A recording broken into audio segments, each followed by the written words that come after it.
Assalamualaikum warahmatullahi wabarakatuh.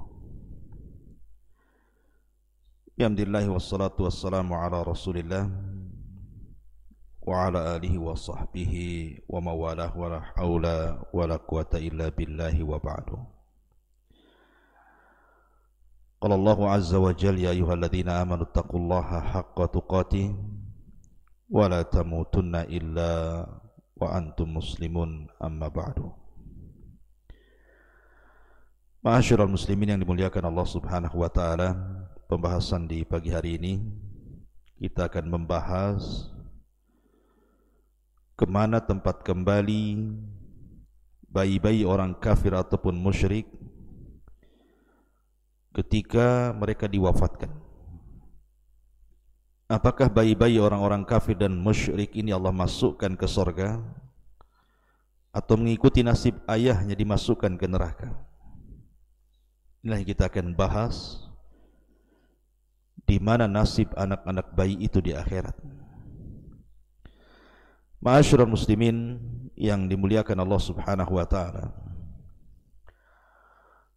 ketika Nabi sallallahu alaihi wasallam dimi'rajkan Allah Subhanahu wa taala dari hadis Samurah radhiyallahu anhu, kita tahu bahwa Nabi sallallahu alaihi wasallam berjumpa dengan banyak para nabi. Nabi sallallahu alaihi wasallam berjumpa dengan Adam. Kemudian Nabi sallallahu alaihi wasallam berjumpa dengan Nabi Allah Yahya dan juga Isa.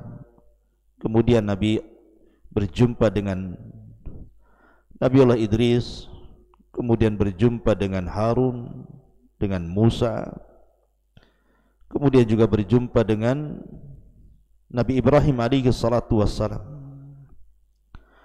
Lah ketika berjumpa dengan Nabi Allah Ibrahim, dan dia nabi yang paling mirip dengan Nabi sallallahu alaihi wasallam, maka Nabi sallallahu alaihi wasallam dijelaskan dalam hadis Samurah, ra'a ma'a Ibrahim alaihi salam auladal muslimin wa auladal musyrikin. Ya, Nabi sallallahu alaihi wasallam melihat bersama Ibrahim itu di sekelilingnya ada anak-anak kecil dari anak-anak orang-orang Islam yang mati sebelum balik dan anak-anak orang-orang musyrik yang mati sebelum balik. Dari sini terjadi sebuah khilaf para ulama, kemana anak-anak orang-orang musyrik dan juga orang-orang kafir ketika mati sebelum balik, apakah kelak di akhirat dimasukkan ke surga ataukah mengikuti nasib ayahnya? Karena ada hadis Nabi sallallahu alaihi wasallam yang mengatakan kullu maulud yuladu 'alal fitrah fa abawahu yuhawidanihi aw yunassiranihi aw yumajjisani. Bayi yang terlahir itu terlahir fitrah, bapaknya yang menjadikan dia Yahudi ataupun Majusi ataupun Nasrani. Ma'asyiral muslimin yang dimuliakan Allah Azza wa Jalla, pendapat yang pertama adalah bicara tentang atfalul muslimin dulu, anak-anak orang Islam yang meninggal sebelum balik.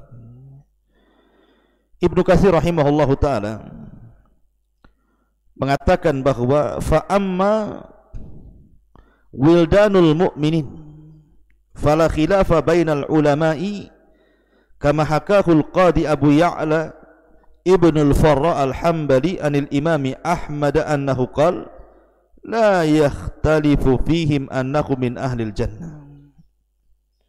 Kata Ibnu Katsir mengatakan, adapun anak-anak orang-orang yang beriman tidak ada khilaf di antara ulama, sebagaimana dinukilkan Abu Ya'la qadi Ibnul Farra al-Hambali dari Imam Ahmad, di mana Imam Ahmad mengatakan tidak ada perselisihan di antara ahli ilmi, maksudnya para ulama, bahwa anak-anak ini masuk surga.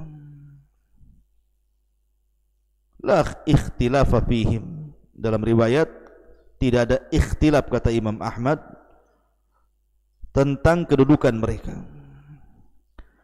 Bahkan Imam Nawawi juga mengomentari, ajma'a man yu'tad bihi min ulama'il muslimin ala anna man mata min atfalil muslimina fahuwa min ahlil jannah li'annahu laysa mukallafa. sepakat dari ulama yang diperhitungkan dari ulama-ulama kaum muslimin tentang pendapat bahwa siapapun yang meninggal dari anak-anak kaum muslimin maka dia termasuk ahlil jannah, karena memang belum mukallaf, belum dibebani syariat. Itu disebutkan dalam Syarah Muslim. Kemudian Al-Qurtubi mengatakan inna qaula annahum fil jannah huwa qaulul aktsar, dan perkataan bahwa mereka anak-anak kecil itu di sorga, maksudnya anak kecil kaum muslimin, adalah pendapat jumhur mayoritas para ulama. Ma'asyiral muslimin yang dimuliakan Allah Azza wa Jalla, pembahasan yang kedua ini yang kita akan bahas. Lalu anak-anak orang-orang kafir, anak-anak orang-orang musyrik, kemana kembali mereka? Pendapat yang pertama, mereka sama dengan orang Islam. Anak-anak orang Islam masuk surga, mereka juga masuk surga. Alasannya karena belum ada dosa. Ada juga yang mengatakan mereka diletakkan di A'raf, tempat di antara surga dan neraka, walaupun terakhir mereka akan dimasukkan ke dalam surga. Dan ini sebagaimana yang dinukilkan oleh Ibnu Abdul Bar dalam kitabnya At-Tamhid. Dalilnya hadis Samurah tadi, seperti yang dikisahkan bahwa Rasul berjumpa dengan Jibril, Nabi SAW berjumpa dengan Ibrahim, kemudian di sekeliling Ibrahim itu ada anak-anak kaum muslimin dan juga ada anak-anak orang-orang musyrik. Artinya mereka masuk surga. Ma'asyiral muslimin yang dimuliakan Allah Azza wa Jalla. Kemudian pendapat yang kedua, bahwa mereka mengikuti ayahnya, mengikuti ibunya, mengikuti orang tuanya. Kalau orang tuanya masuk neraka, mereka masuk neraka.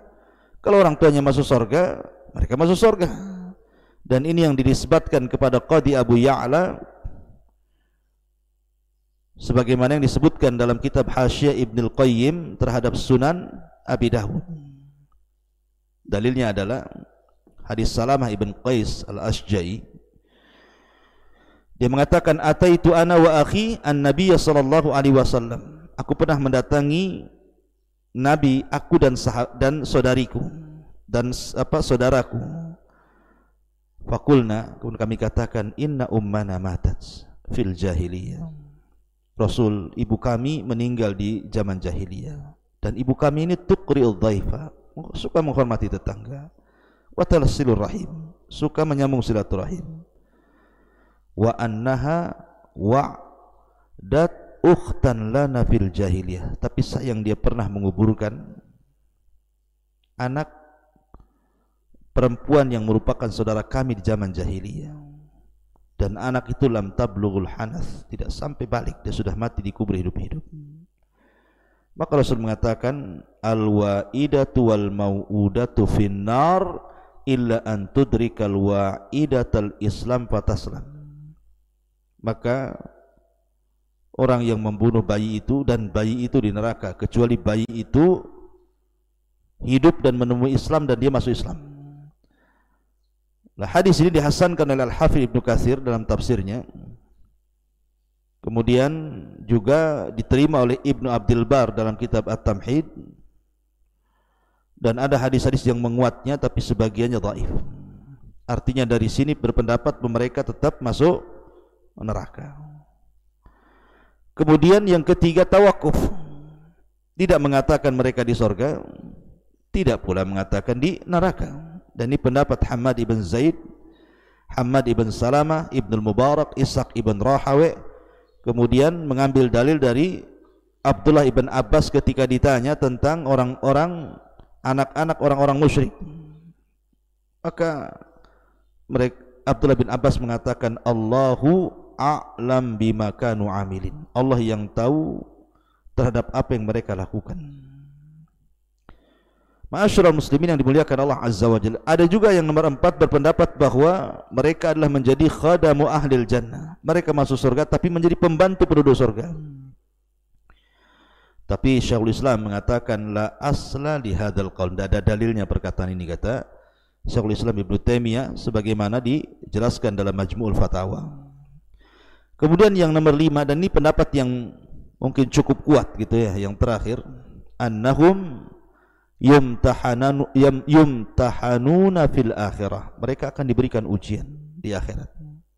Waman ata Allah dakhalal jannah waman asa dakhalan nar. Anak-anak ini akan dihadapkan di hadapan Allah, diberikan ujian. Kalau dia mentaati Allah ketika menerima ujian Allah, maka dia masuk surga. Tapi ketika dia bermaksiat, ketika menerima ujian Allah, maka dia layak masuk surga. Dan ini salah satu pendapat Abul Hasan Al-Asy'ari dan juga perkataan Imam Baihaqi dan sebagian kelompok dari kalangan muhaqqiqin, dan Ibnu Taimiyah salah satunya cenderung dengan pendapat ini. Bahkan Syekh bin Baz rahimahullahu taala ketika ditanya soal ini, maka Al-Allamah Ibnu Baz mengatakan idza mata ghairul mukallaf bainal walidaini kafiraini fa hukmuhuma fi ahkami dunya. Di sini ada dua hukum kata Syekh bin Baz, hukum dunia dan hukum akhirat. Kalau dia mati sebelum dia balik dan dia hidup di antara kedua orang tuanya yang kafir, maka hukumnya sama dengan orang tuanya. Artinya tidak dimandikan, tidak disolatkan, tidak dikuburkan di kuburan kaum muslimin. Adapun di akhirat, kata Syekh bin Baz, wa qad sahha an Rasulillah sallallahu alaihi wasallam annahu lamma su'ila an auladil musyrikin, dan sungguh telah sahih dari Nabi sallallahu alaihi wasallam ketika ditanya tentang anak-anak orang musyrik, maka Rasul mengatakan Allahu a'lam bima kanu amilin. Allah yang lebih tahu tentang perbuatan mereka. Wa qad dhahaba ba'du ahli ilmi ila anna ilma Allah subhanahu wa ta'ala fihim yadhhar yaumal qiyamah. Dan sebagian ahli ilmi berpendapat bahwa pengetahuan Allah terhadap mereka apabila mereka sudah besar akan jahat atau akan taat itu tersingkap pada hari kiamat. Wa annahum yumtahanuna kama yumtahanu ahlul fatrah, dan mereka akan diuji sebagaimana ahlul fatrah, kelompok yang hidup di antara zaman Nabi. Artinya Nabi yang dulu sudah enggak ada, Nabi yang akan datang belum muncul, maka disebut ahlul fatrah. Maka mereka akan diuji. Kalau mereka lulus dengan mentaati Allah, mereka masuk surga. Kalau mereka tidak lulus dan bermaksiat kepada Allah, maka mereka masuk neraka. Maka dari sini pendapat yang kuat mereka akan diuji. Wallahu a'lam bishawab. Assalamualaikum warahmatullahi wabarakatuh.